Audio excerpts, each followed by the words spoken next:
Hello, this is Jenny Bell from Clarington, Ohio, and I'm listening to Barbecue Central. Happy to have you aboard here for the really big barbecue show. Boing. We cook because we have to, and we grill because we want to. Hit me. Fine, how's it going? You have a great show. I'm a big fan. Boing. So what seems to be the problem here? This man looks like he's dead, and he's in the crackle. Charbono! It's all about the charbono, dude! Succulent fish. What? He ate 2 feet for wiener. But listen, Lavernius, shut your face. I'm shaking like a dog shit peach seeds.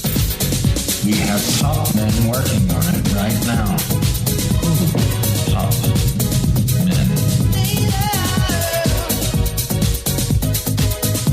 And just like that, we are into the second hour. It is the Barbecue Central Show, and we do it live right here every Tuesday from 9 to 11 p.m. We talk about barbecue and grilling stuff and other food-related items, and sometimes they don't have anything to do with barbecue and grilling, but it's food. Boing.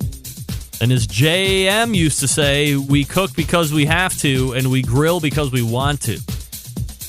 This portion of the show being brought to you by Fireboard. Monitor up to 6 different temperatures simultaneously. Connect to Wi-Fi for cloud-based monitoring or connect via Bluetooth.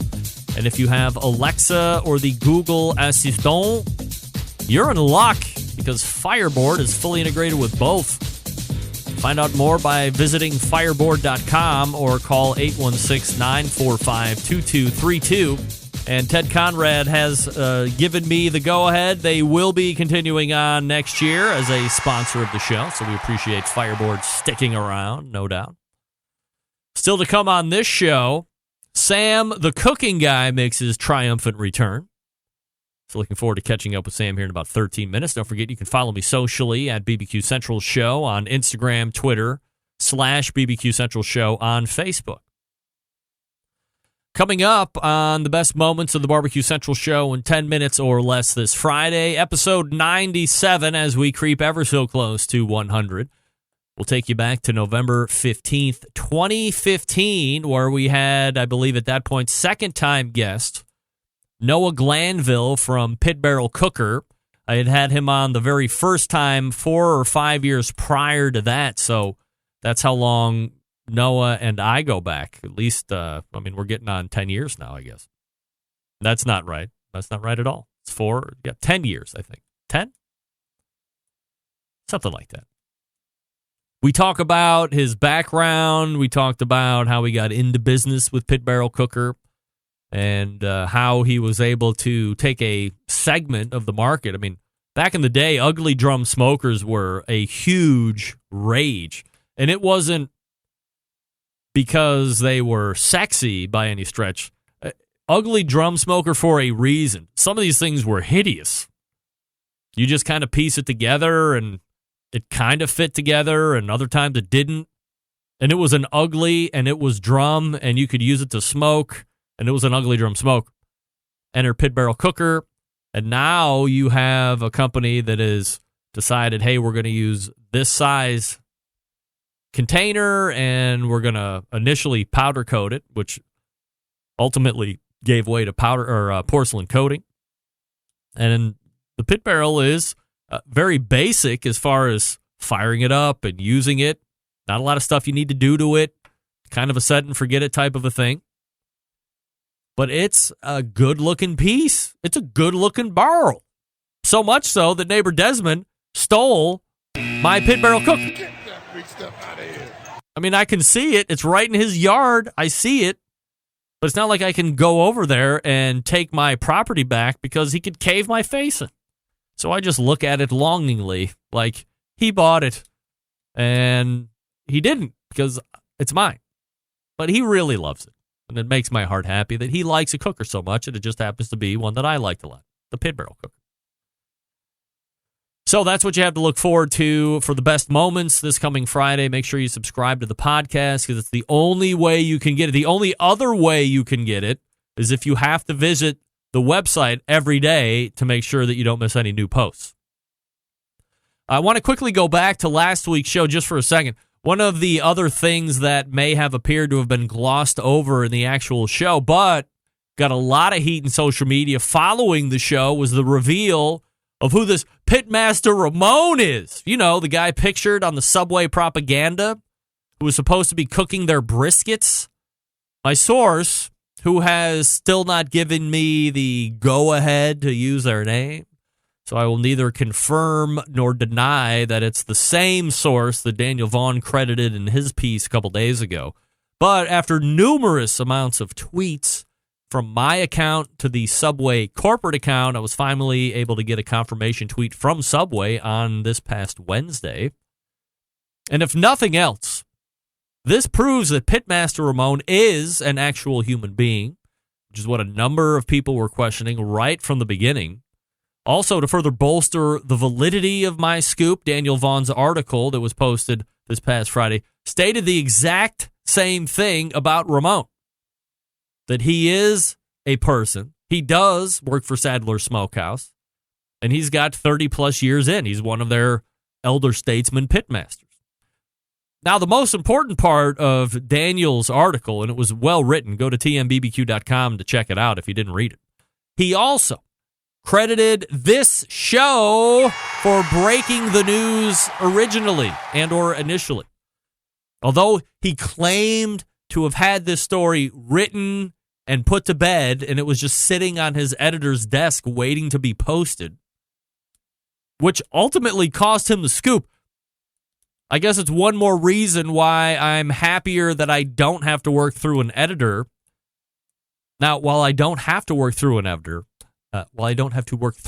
editor, I will continue to do my due diligence instead of just throwing up news stories for the sake of trying to be first on this or first on that. And as I said last week, I will not do reckless journalism on this show just to say that I was first with a story.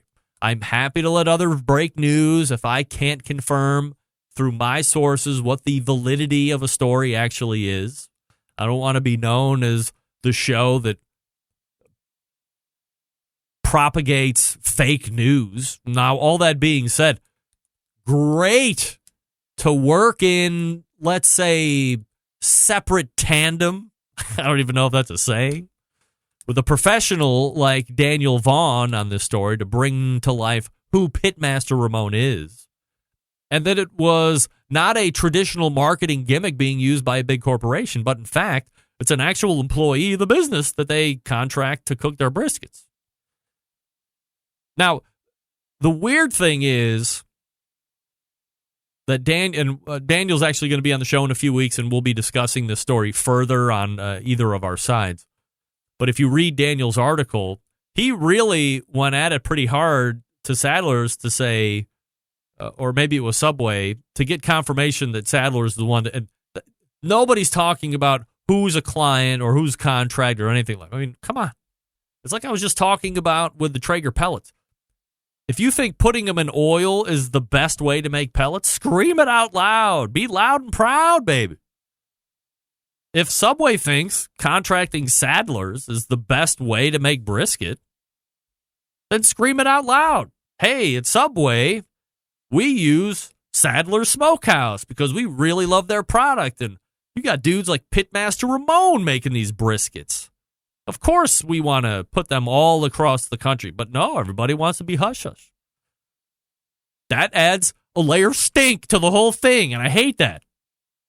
Be proud about who you're... Trust me, Subway, nobody's believing that you have pits out back and you are the ones smoking the briskets. Nobody believes that. Add a little legitimacy to your barbecue chops and say we're contracting a real Texas smokehouse, Sadler's in East Texas. Do that. Come on, so stupid. By the way, let me revert back to the thing that is just taking the nation by storm the last couple days, and I can't believe it, which continues to be the Popeyes chicken sandwich. Do you realize that people are getting stabbed to death over Popeyes chicken sandwiches? According to BNOnews.com, A man has been stabbed to death in a fight over Popeye's chicken sandwiches at a food restaurant in Oxon Hill near Washington, D.C. The sandwich, which went viral on social media, returned on Sunday after being sold out for weeks. The stabbing happened at 7 p.m. on Monday, which is when I typically stab people. When officers were called to Popeye's restaurant in Oxon Hill, a community in Maryland about 7 miles outside of Washington, D.C., officers found a stabbing victim, and he was rushed to an area hospital where he died of his injuries. Prince George's County Police spokeswoman Jennifer Dolan said, "We've been able to determine preliminarily this is related to the release of the chicken sandwich. The individual was in line, a line specifically for the sale of the Sandos, when another customer and he got into an altercation that ended up with the victim being stabbed outside the business." Asked what preceded the argument, Dolan confirmed that someone had cut in front of the other. Also in the quote, "For you to get that angry over anything, for that type of anger to develop into this type of violence is very sad and tragic." I agree. We need to take our cues from Popeye's chicken expert, Craig Barr. He did not fight anybody. He didn't stab anybody. He's not killing anybody. In fact, he's unimpressed with the sandwich now that he's had it. I mean, my question is Popeye's reveling in this mania? They're like, it's even better than it was in August. People are killing each other and fighting each other. There's a whole other story about a fight. Or are they a little embarrassed? Like, hey, I mean, we think the sandwich is good too. Let's not knife fight each other to death. Knife fight each other. Knife fight each other? Come on. I mean, if there's 3 people or 4 people in line waiting for the chicken sandwich, I'm 50-50 on if I'm even going to bother waiting at that point. I'm probably not going to wait. Sam the Cooking Guy coming up next. We'll touch on Popeyes with him, too. He'll have a take, I'm sure. Southside Market, established in 1882, the oldest barbecue joint in Texas, owned and operated by the same family for 3 generations. Premium Central Texas barbecue products, slow smoked over real wood, shipping, distributing, manufacturing sausages for companies across the U.S. From food trucks to multi-chain restaurants, Southside can be on your menu, too. All meats are processed right there in the on-site USD-inspected facility. Trusted partner with focus on quality and authenticity. Shipping options nationwide via the FedEx or through food service distribution channels like Sysco, U.S. Foods, and Martin Foods. Co-packaging capable from research and development to package completion. They can also follow your recipes or help you develop something new. Private label opportunities available as well. Visit SouthsideMarket.com for more information. That's SouthsideMarket.com. And while you're at the website, be sure to use promo code BBQ Central, all one word lowercase. That's BBQ Central for 10% off your entire online order. This time, the next time, your 100th visit to SouthsideMarket.com. Always enter code BBQ Central for 10% off your order. Oh, by the way, they're back next year as well. Thanks to Nick and the guys and the gang and the gals and the whole crew over at Southside. Gearing up for a great 2020. All right, we are back with Sam the Cooking Guy. Plenty to cover. Stick around. Be right back.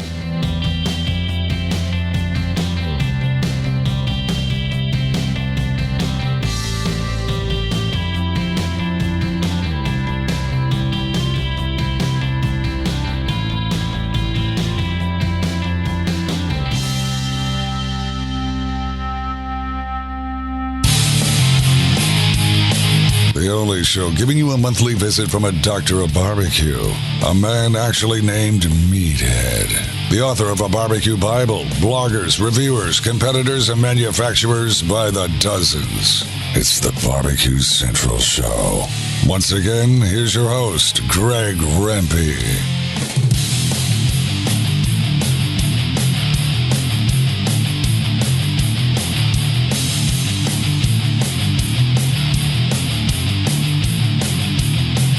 Hey, welcome back. This portion of the show being brought to you by Smithfield. That's right. And in just a few short weeks, we are going to have that Smithfield National Barbecue Championship.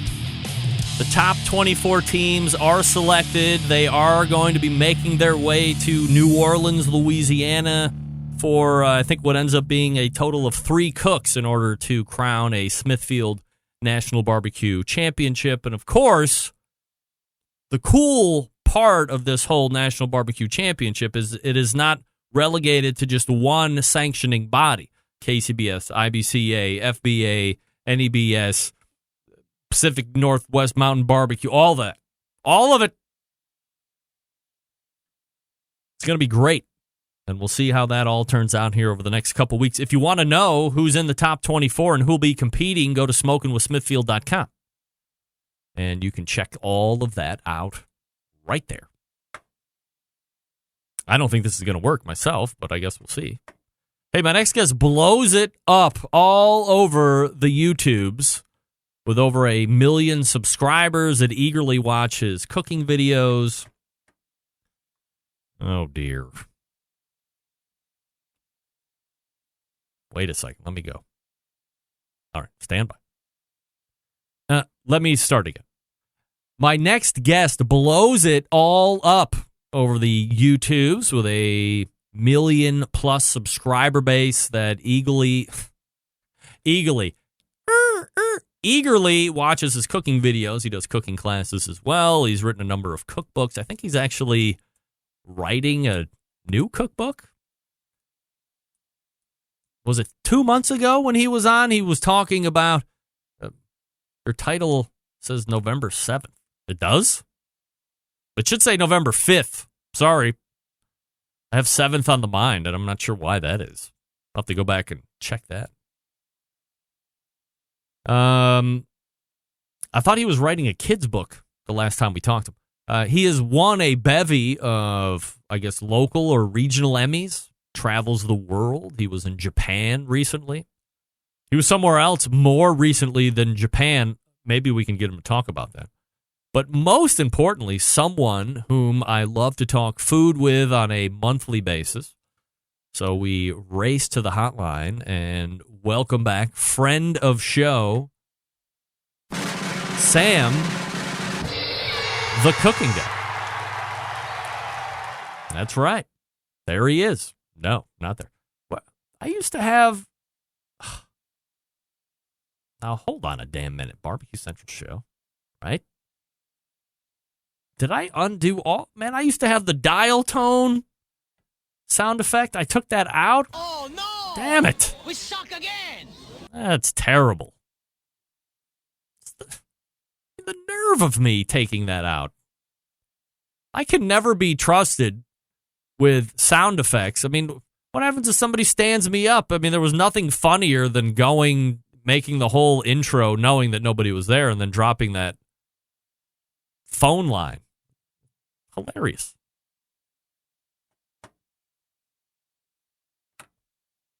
Let's see what we got going on here. Sam, you there? Wait. I'm just trying to get my Bluetooth working.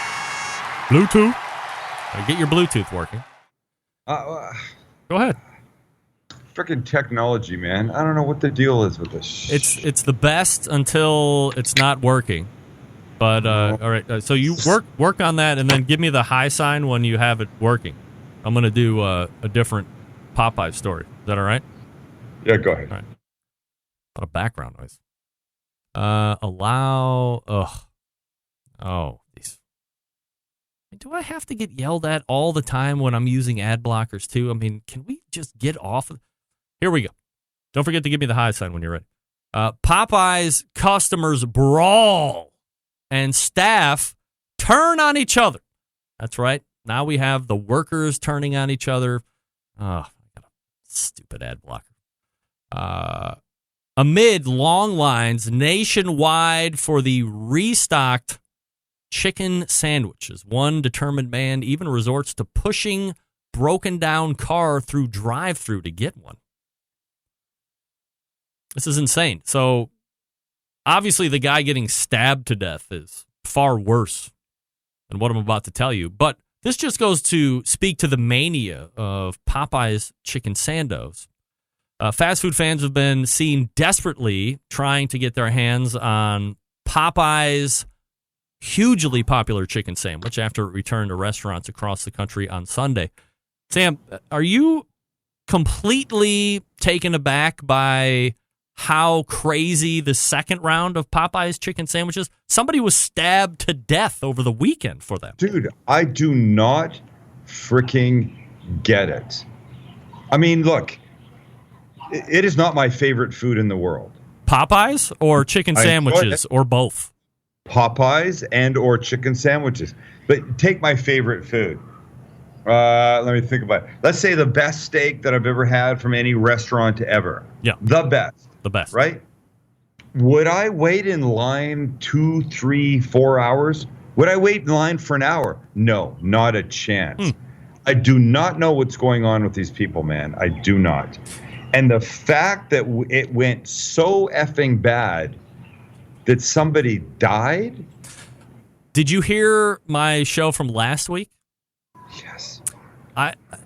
There's a guy suing Popeye's Chicken because they ran out of chicken the first time. Come on. And luckily, he got his hands on a new round of chicken sandos Friday. But his review to me through text message yesterday was it wasn't as good as Chick-fil-A. I mean, that's not creating any additional sense of urgency on my part. So I missed the whole first round of Popeye's Chicken Mania. It was totally off my radar before I caught wind of it at the very end. But then it was all gone. Like, you just couldn't get it. So I was like, fuck it.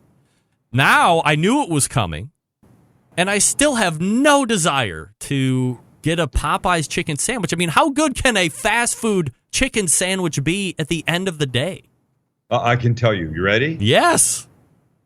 It fucking can't. That's right. It can't. It can't. Do you want to just be one of those Me Too people? I don't mean Me Too, the Me Too. I mean the one where, hey, I ate a chicken sandwich as well. Right. You mean, well, yeah. No. It's mental. I can't believe it. Doesn't make any sense other than if you stand on a street corner and look up. Yes. People will also look up. Of course. If you wait in line for, somebody, so we shot, you remember we shot in Tokyo, and our next part 2 of Top 10 Things in Tokyo will start airing tomorrow. Yeah. We did what is known as a YouTuber meet and greet. We met with, told people we're going to be in Tokyo and we're going to be at this restaurant, at this hotel on this night for like an hour and a half. And people showed up. So we're there, amazing people. We're having a great conversation.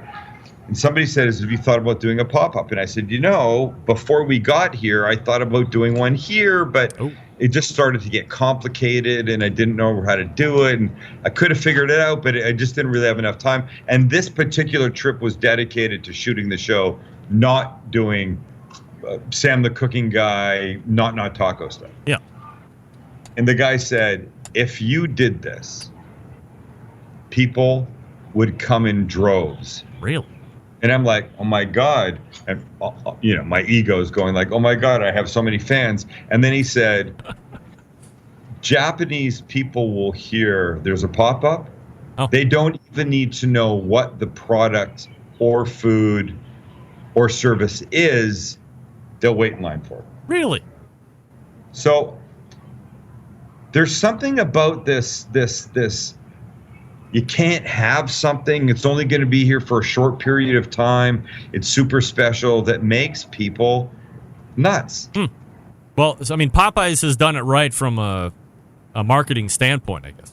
Yeah. Maybe they've gone over the top. I mean, would you want to have something that was causing people to get murdered or people were rushing other workers of a fast food joint? I mean, would you want that kind of marketing success? When you put it like that, then of course I would. Yes, of course. Right. Who would? Think about this. Okay, let me take you back to your younger years. You're in high school. Yeah. there's a girl that you're sweet on. Ooh, I know who it is. But she hasn't let... Can we give her name? Let's just call her Kate. We'll call her Kate. Yeah. You haven't kissed her. You've not hugged her. You like each other, but she's kept you at bay.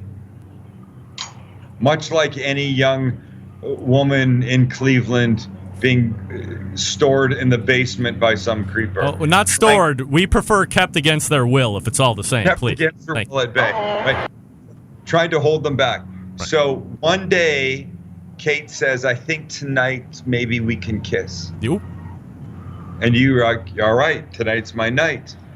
And then the night comes and she's like, maybe tomorrow night. When the night comes, you're insane, right?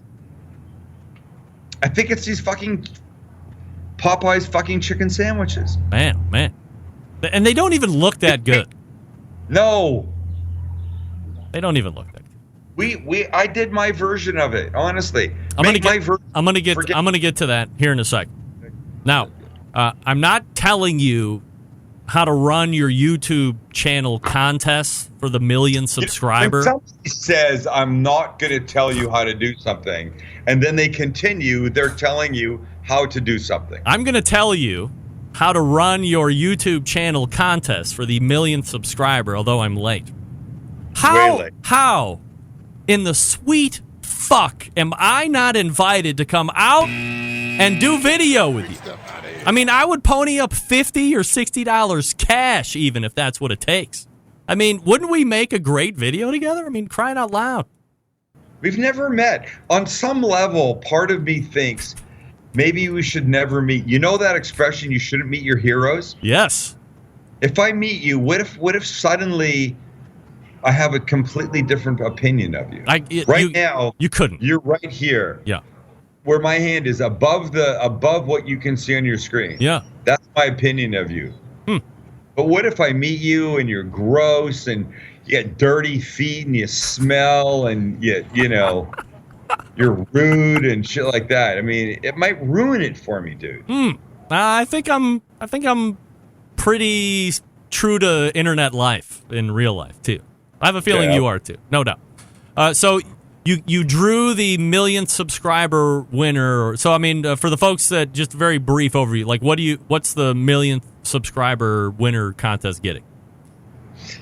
So we're flying two guys in from Sydney, Australia. They'll come to San Diego for 3 nights, 4 days. I mean, I don't know how they do that in TV show contest terms. They'll come to a couple shoots. We'll hang out at Not Tacos. We'll have breakfast, lunch, and dinner together, and just generally have fun. And then we'll say, get the hell out and go back from whence you came. Are they going to be in a video cooking with you? 100%. What, cooking? Ooh. Yes. Like on the business end of the camera. They will be definitely on the business side of the camera. Yeah. But I can't say for sure if they'll be cooking. Oh. I don't know what their food skills are, but we might do some classic Aussie thing together. Maybe they'll do some prep work for you. They could do that. Yeah. I like them. I like their sense of humor. I like their style, and they other people were sent more videos and were more deliberate in their approach. But the one thing I said in this contest, just show us how your food life has changed. And I didn't even say because of me. Go, just tell me how your food life has changed. And these guys did that. They used to cook shit, and now their food level is way above shit. And they were just very funny and casual and natural and, like I hope that I am, casual and natural. Yeah. Sam, let me ask you, because I get this question from time to time when people know you're going to be on. There's a lot of YouTube hopefuls out there, and I have a few fans that have started YouTube channels of varying formats, all cooking channels to some degree. So as someone who has built, obviously, quite a juggernaut that you have, when it comes to recipes and shooting, when we watch one of your videos, have you already done this cook in advance once or twice for practice or timing or anything, or do you just let the tape roll and whatever happens, happens? Sometimes I've made it. Sometimes it's a suggestion, and I'm like, I like this. I'm going with this. I'm going to try it. And look, I'm not a I stopped short at calling myself like a professional chef. I didn't go to culinary school. Yes, I have a restaurant. It's very small, but the food is stuff that I can handle. I'm not doing foie gras and fancy chicken and steak dishes and stuff like that, right? I know what I can do. Mm-hmm. Which means that when I have an idea about something, most recently we did yesterday we did a steak au poivron. Yeah. Right? The pepper steak, which by the way was great. I had not made that before, like that. Mm-hmm. But in my mind, I know the steps, I know the procedures, I know the ingredients, I know how to do it, and I'm comfortable enough with my skills that I can pull that off. And I think I did okay. I mean, the steak was beautiful, the sauce was delicious. Look, if I make something and it's complete shit, I will say that. Yeah? I've done that before. I'm not gonna not do that now. But if you're asking advice in terms of people, it just depends what your style is. Look, my style is, I can take a casserole dish of chicken that comes out of the oven, burn my hand, drop it. How'd you do that? I'm sorry. Just don't. It's okay. Yeah. No worries. I could take a casserole that I've made of chicken, something that took 40 hours to make, which wouldn't be my style. Take it out of the oven, drop it on the ground. The casserole dish smashes. I could then pick up the chicken, put it on a plate and eat it, and then talk about how good it is, and people would accept it because that's my style. Yeah. So somebody that's new, they have to establish their style. And because this works for me doesn't mean it will work for them.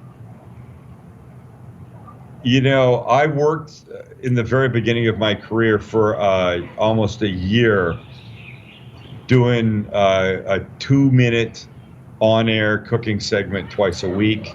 I wasn't paid for it. And they didn't offer any money, and I didn't ask because I knew I needed them more than they needed me. Sure. Those were that was my time to learn how to be on television. You got to learn your shit, and learning what your style is maybe the most important part of that. Sam, the cooking guy, joining me here on the show. Let me follow that up with somebody who's obviously got a very keen eye, who is a fan of yours. His name is Eric, and he says when Sam shoots at his downtown location, the kitchen appears to have Bosch. When you shoot at your downtown location, I don't know what that means.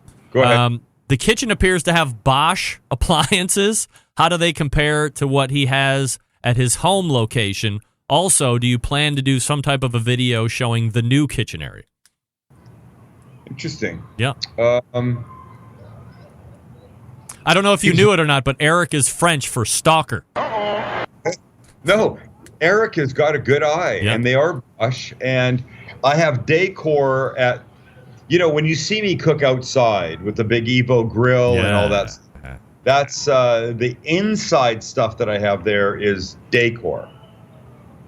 And I would put decor, honestly, up against almost anything. I'm very happy with it. It works. It's got just a shit ton of heat when you want it. It's really good. The Bosch that I have downtown is okay. And maybe they make a heartier version, but it doesn't quite. The version I have there doesn't quite compare to the decor level. But I don't know that I'm comparing apples to apples. That's the thing. All right. But I'm very impressed with Eric. Yeah, no doubt. So do you have two different, do you not live in the house with the great kitchen anymore, or like you moving or what? Here's the thing. The kids are all old. My kids are old, not like yours. Yeah. And Do you just not need the space anymore? No, we look, we have the house. We shoot there, obviously. That Santa Maria style grill, that Argentinian grill is there. Yeah. The Evo's there. We still are there a lot. But we wanted to try and experiment, see if we liked living elsewhere. Mm-hmm. And we wanted urban living. So Kelly and I rented an apartment literally in the building above Not Tacos. That's where you're at right now? No, actually, I'm in Hawaii right now for my mother-in-law's 85th birthday. Yes! Sweet. Hawaii. Well, aloha. We're in Maui. Thank you. Yeah. Thank you. All right. Can you? It's amazing. Yeah. Can you hang with me through a break here, and then we'll talk about that Santa Maria style cooker, and then turkey, of course. This is all you, man. Yeah, all you. All right. Stick around. Hang out for 1 second in Hawaii if you can. And we'll be right back with more Sam the Cooking Guy. I'll talk to you quickly about Green Mountain Grills in the meantime. Green Mountain Grills have some of the best pellet cookers out there on the market today. You have 3 different sizes to choose from. You have a Jim Bowie, that's the big one. You have a Daniel Boone, that's a medium size. And then you also have the Davy Crockett. Now, the Davy Crockett, a little bit different. That's the portable one. So now that we are in the teeth of football season, whether it's college or pros or both, if you want something that you can take with you on tailgates, Davy Crockett's going to be right up your alley. And you're really not sacrificing a ton of capacity for portability. If you don't have access to a traditional power outlet, you can take the 12-volt adapter and stick it right into the 12-volt outlet in your car. Away you go. Now, Prime Line is the newest one, released earlier this year. It's built on a more robust chassis. It's got 2 internal meat probes, peek-in windows on the main cooking chamber, pellet hopper, a whole bunch of cool tech. If you don't want to spend the extra money on that, they do have that classic line. I have a couple of those in my backyard as well. Same size. So if you would Jim Bowie or Daniel Boone, on either side, the Prime or the Classic is going to be the same square inches. You're just getting a little bit more of a sturdier build, a little bit more features on the Prime. They do have pellets and sauces and rubs and all the other accessories that you want over at greenmountaingrills.com. And the Prime line does have the 12-volt technology for power on all of the cookers. So if you're in the market, check them out at greenmountaingrills.com. They are sold through dealers, so make sure you find a dealer that's near you. They will educate you, make sure that you know how to use it properly so you feel like a pitmaster right off the bat. greenmountaingrills.com. That's greenmountaingrills.com. Sam the Cooking Guy coming up. Stick around.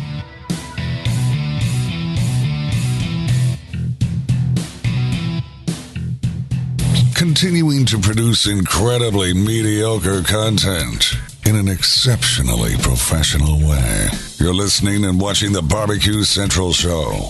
Once again, here's your host, Greg Rempe. All right, welcome back. This portion of the show brought to you by The Smoke Sheet. Get in the know on everything happening in the barbecue world, including top news, events, recipes, and more. Started by Ryan Cooper and Sean Ludwig. Both of them traveling around the country to find the best barbecue news and then report on it. You can sign up for the newsletter and see the full events at their barbecue calendar, bbqnewsletter.com. That's bbqnewsletter.com, a great all-in-one resource for the live fire cooking industry.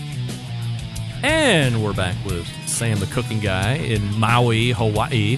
It's real expensive. Hey, look at that. The smoke sheet. Look at you. Them right now. Did you really? Yeah. Wow. All right. Well, I think they every once in a while they feature me too on the what to listen to. Here's the deal. Not all the time. I believe in you, and what you like, I like. Yeah? Yeah. All right. Well, thank you for supporting those guys. You're welcome. They're going to be they're big fans of Sam the Cooking Guy too, by the way. A lot of people are. I mean, a lot of people in our I don't know if we have, but you've definitely crossed over as a sweetheart in the live fire industry because, you do a lot of grilling on your show, and I think I've introduced you to a niche group of maniacs and that they like cooking as well. I mean, it's fun. Look, you absolutely have, but the thing that I know that is live fire cooking you can't do all the time, and there has to be other things you can do. Right. So maybe that's where my nonsense comes in. Yeah. Though I did meet a guy a couple of months ago from Oceanside, California, that said he met him with his wife. They were fans. We talked, blah blah, and he goes, I only cook outside. Oh. I go, like on what? And he goes, I got a grill, I got a green egg, whatever. He's naming all this shit. And I go, and so your wife, does she do the inside cooking? He goes, there is no inside cooking. I go, what does that even mean? He goes, I do 100% of the cooking, 100% of the time outside. Wow. And so look, Cleveland, you couldn't do that. San Diego, you could do that. Hawaii, you could probably do that. Yeah.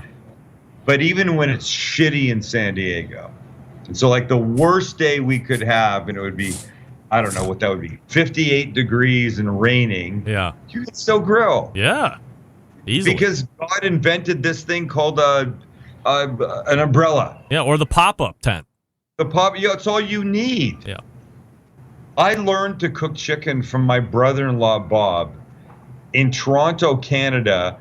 It might have been 28 or 30 degrees. There was snow.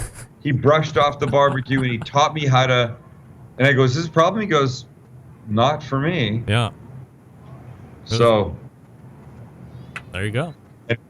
Sam the Cooking Guy joining me here on the show. By the way, thecookingguy.com, his website. Also, the restaurant website, nottacos.com, if you're going to be in the area.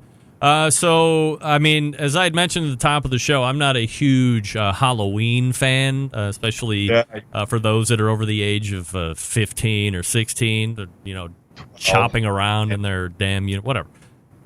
However, in your case, I'll make an exception. Thank you, sir. This Halloween, nailed it with Salt Bae. Nailed it. I have to be honest. I've never heard Salt Bae utter one word, so I will take your interpretation of him as being spot on, but I've never heard him say anything. That's the problem. Neither have I. Well, maybe that's the beauty. All you hear is this. Yeah. Every once in a while on a plane, he does like this thing, and I'd have no idea what he's spelling. I don't know if it's in English or whatever, but I mean, he's Turkish. Yeah, so, Turkish. Yeah, I mean, he's wildly successful, right? You know what? Or is he not? No, he was ridiculously successful. Yeah. From one restaurant, and then he blew up. And now there's a bunch of restaurants, but the problem I hear is that they don't quite deliver what people's expectations are. When you're so huge with 25 million Instagram followers, you know the expectations are going to be freaking huge. Like, you got to visit everybody's table, and you got to cut everybody's steak, and you have to do the sea salt dust in order to meet expectation. Dude, with 25 million subscribers on YouTube, followers on YouTube, you got to bang everybody's wife at every table. Wow, that's a lot of beef to be thrown around, right? Some crazy expectations there. Yeah, that's crazy. That's crazy expectations, no doubt. So you nail Salt Bae. It was a great video, fun. You cooked on the Santa Maria style grill, if I'm not mistaken. No, just to sear. Yeah. Oh, that's right, just to sear. Here's the most important question of the evening. Go ahead. Pick a favorite between my two favorite Sam the Cooking Guy Halloween costumes: Salt Bae or Paula Deen. Paula Deen. Hands down. Wow. Paula Deen. Like, you didn't even waste a second thinking about Salt Bae or Paula Deen. You went right to Paula Deen. I think somehow Are you akin to her? I think I'm just more comfortable playing a woman. I don't know why. I was Dr. Phil and I was Guy Fieri. Yeah. But somehow my Paula Deen, my Martha Stewart, my Rachel Ray, it's more fun. And who knows what the hell, as you said, Salt Bae's accent is. Right. I hope it's yours. I hope he sounds exactly like you thought he sounded. But the Paula Deen is, I think, from a look standpoint, Salt Bae was more realistic. Paula Deen was way more entertaining. Yeah, I agree. Yeah, so good. 100%. you have this. Check out my Dr. Phil, by the way. If you haven't seen it, almost an exact copy. Of I morphed into Dr. Phil. Did you help people along the way during that? Yes, I live did. Cast? Good. Absolutely. Good. All right, so let's talk about that Santa Maria style cooker that you got. I mean, how many cooks are you in on it now? Like a small handful, would you say? No, we're only a few. Yeah. Let me shout out weld.com. They have a YouTube channel that teaches welding. And I mean, when I say welding, I mean like specifics, like this particular bead, how to join these two things, whether you use MIG or TIG or acetylene or whatever. And these guys said one day, let's make something pretty. And what could that be? And they came up with this, and they went, we love Sam. I don't mean we love Sam. Yeah. We're fans. Yeah. What if we made him one of these Argentinian-style grills and gave it to him? And to be clear, these guys are not grill or pit makers. No, Okay. no. All right. They're welding instructors, really. All right.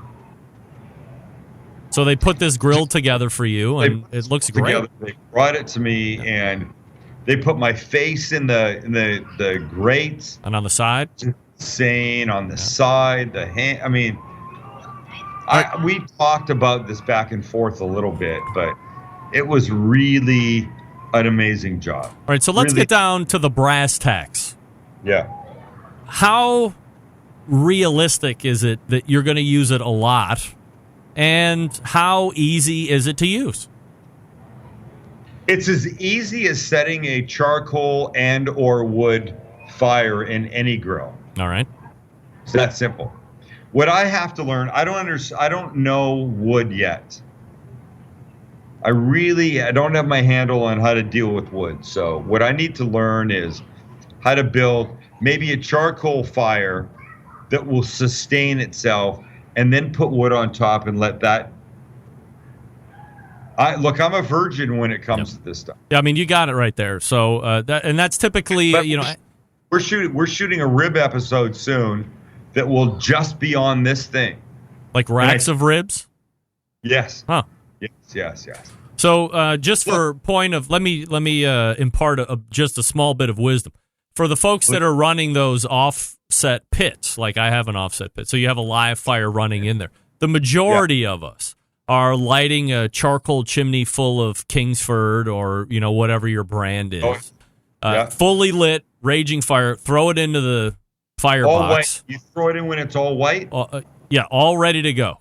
It's all ashed over, all ready to go. Throw it all in there so you have a full chimney full of raging hot coals. And then you take your sticks at that point. So now you have a fully involved bed of coals. And now you can start building a fire on top of that. And there you go. That's all you need to do.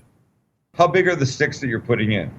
Well, mine are, traditional wood splits that you'd get from a wood company. And then I take that split and I put it in my little kindling cracker, and I crack that in half.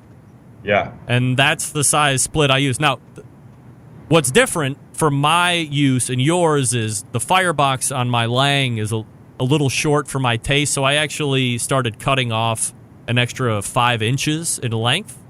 And that just makes that stick fit better in my firebox, so I have a better overall fire product. But for you, I don't think you would have that issue. And then you can just start, building your fire, crossing it over, and there you go. I have a suggestion for you. Yeah.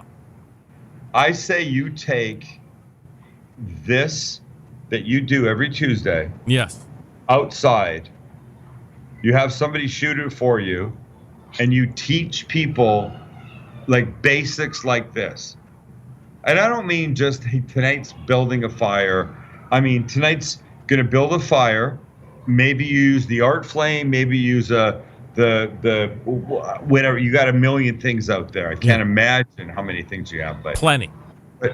But maybe you show people, we're going to do a steak tonight, and here's how we're going to do it. But you start from the ground up, because you've got a lot of people that watch, but you shouldn't.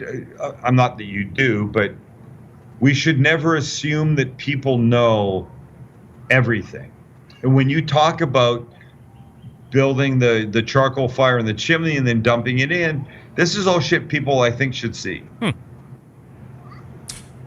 I'll take that under advisement. Which, by the way, for everybody listening, means I don't give a shit what Sam just said. Right. Listen to me. I don't have 1 million subscribers on YouTube because I didn't. All right. Okay. I'm not going to have you. The other night, by the way. What did you say? I said I tried that with Kelly the other night. Oh, I bet that went over even worse than it went over with me. I tried to win her over with, I don't have 1 million followers on. Guess what it did for me? Yeah. She said, Sam, you will not be sitting in our bed tonight. Andrew, you are not the father. That's right. Turkey-wise, let's go real quick. Turkey-wise, so because you're not going to be on before we hit Turkey Day, of course. Anything new? I mean, we're not going to go over the same old rehash shit, but anything new that you're doing this year or fun stuff you're going to try? No, we took a poll on our channel of our, what is it? Would you say? Million and almost 200,000 subscribers. Nice. We took a poll and said, what do you want? Do you want an oven roasted turkey? Do you want a smoked turkey? No. Do you want a deep fried turkey? Oven roasted. You're saying oven roasted one? I think that always takes the day. For me, it would take the day. And I chose not. I said, I'm not going to give you my opinion until you guys vote. Oh. Deep fried. Really? I thought people were past deep fried and everybody started venturing back into the iconoclastic oven roasted turkey. I kind of wish they would, because deep fried turkey to me is kind of a novelty. It's interesting, but it's not my thing. I don't like it. But I will do it because that's what the people want. All right. But as I said to Max, by the way, this gives me an opportunity to use that oil to deep fry a bunch of other shit before we finish. No doubt. Right? Now, 20 sandwiches, whatever. Have you done you've done fried turkey before on the show? Or no? Maybe not on the show, but I've done a deep fried turkey many times. Okay, so you know the whole safety, fill with water pod, put the turkey in it. Look, I know why. I know why it doesn't work. Because people are fucking drunk. Right. Way drunk. Fried drunk. They've heard it simple, and when they hear it simple, what they're not hearing is simple means, 4.5 minutes a pound versus 15 minutes a pound. Right. They just go, it's simple. They fill it up with oil to the top. They wait for it to get hot. They dump the turkey in. It's an ice cold turkey. It's filled with butter. It splutters like crazy. It goes over. It sets everything on fire. People are so. Wow. I hope to bring a little sensibility and intelligence to a deep fried turkey. All right. Well, so when will you be doing that? I don't have much time in the next week and a half. All right. So we'll be on the lookout for that. If you're not subscribed to the Cooking Guys YouTube channel, I mean, where are you? Go to youtube.com/The Cooking Guy, I think it is, and subscribe. You'll be one of the last few that hasn't subscribed, at least in the food world. I mean, you're probably one of the biggest food channels out there right now, I guess. You're a sweetheart. I love you. Not true, but I'm going with what you say. All right, let's do that. In the meantime, on the first Tuesday of the month, you will find Sam the Cooking Guy right here. We didn't get to it, but I definitely, in December, your gift to me can be talking about your new royal family besties. Oh, boy. Are we allowed to talk about that next month? No, but we'll try to. We won't? We can't? We'll try to. We'll talk about it in a roundabout fashion. Maybe. Right. Okay. In the meantime, happy Thanksgiving. Give all your family my best, and we'll see you next month. We'll be talking before then. We always do. All right. Talk to you. There he is, Sam the Cooking Guy, right there on my show, and talking about all the fun stuff, right? Yes.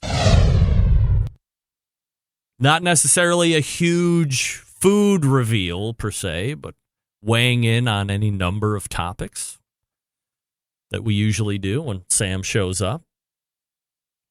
I've picked his brain for. I have to go back and try and figure out where our first meeting was, because I was a fan of his before he was even aware of who I was. I was watching, at that point, a show called the Sam Livecast. I don't remember exactly how I found that show, but it was kind of life-changing for me because here was Sam doing a live internet-based show, and it was a cooking show. And it was part talk show and part cooking show. So in the first 25, and in the old days, the Sam Livecast would run an hour plus, and you had 15, 20, 25 minutes of Sam doing kind of what I do right now, hosting a talk show. He had an agenda to run through. They would talk about some current event stuff. They'd talk about listener emails that came in and answer questions. And then they'd run a little bit of a transition video, and then boom, Sam was in the kitchen, and now they were off and running. And they were cooking live right there. And as he said, if it sucked, it sucked. If he cut his finger, he was bleeding for the rest of the show. He would have musical acts in. I don't know how many the Sam Livecast shows are actually still up on the internet, if there's a special archive. But if you've never seen it, totally worth the watch. It was magical. And then somehow we became mates, if you will, and now he's on the show once a month here this year. So, wonderful. All right. That is Sam the Cooking Guy. Once again, his website, thecookingguy.com. Nottacos.com. That is not a chain. That is his restaurant, and it's in the San Diego area at they call it the Little Italy Food Cafeteria or something like that. So, if you're in Maui and you think you see Sam the Cooking Guy, you see Sam the Cooking Guy. He's right there. We'll wrap up the show right after this. Stick around. We'll be right back.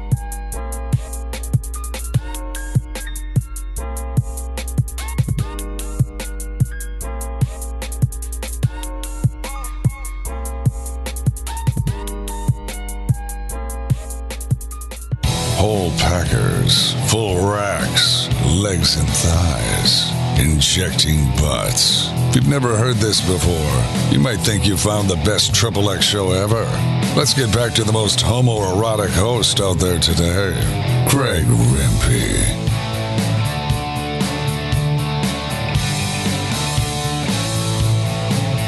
All right, welcome back. Thanks again to Sam Zion for joining me this past 2 segments as we get ready to head on out of here. Don't forget, your first podcast release will be in about an hour from now. Second hour on Thursday, best of on Friday. All the way back in the first hour, we talked with Malcolm Reed from How to BBQ Right, howtobbqright.com, How to BBQ Right all over social media, Killer Hogs Barbecue. We also talked with Chris Becker from cookingpellets.com. Weighed in a lot on the Traeger pellet class action lawsuit that's been filed against them. His thoughts on soaking pellets in oil and profits and doing it the cheap way and how they do it. And other manufacturers could be brought out to light as well, hopefully culminating in having to put what's in the bag on the bag, calling it out, as he said.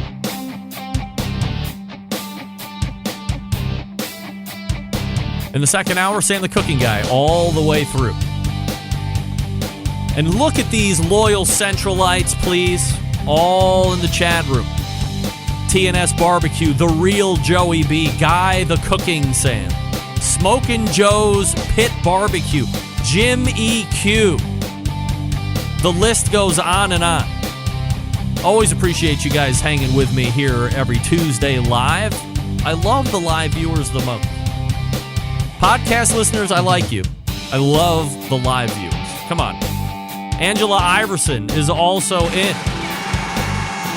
Darling of the Florida barbecue community in the world. Hey, AI, what's up? Big show planned for you next week. It's the second Tuesday. Meathead is out, but I do have backfills already locked up. We'll be talking turkey, of course. September 11th, 2001. I will never forget. Until next Tuesday at 9 p.m. Eastern Time, this is your program host and proud U.S. American, Greg Rempe. Good night now.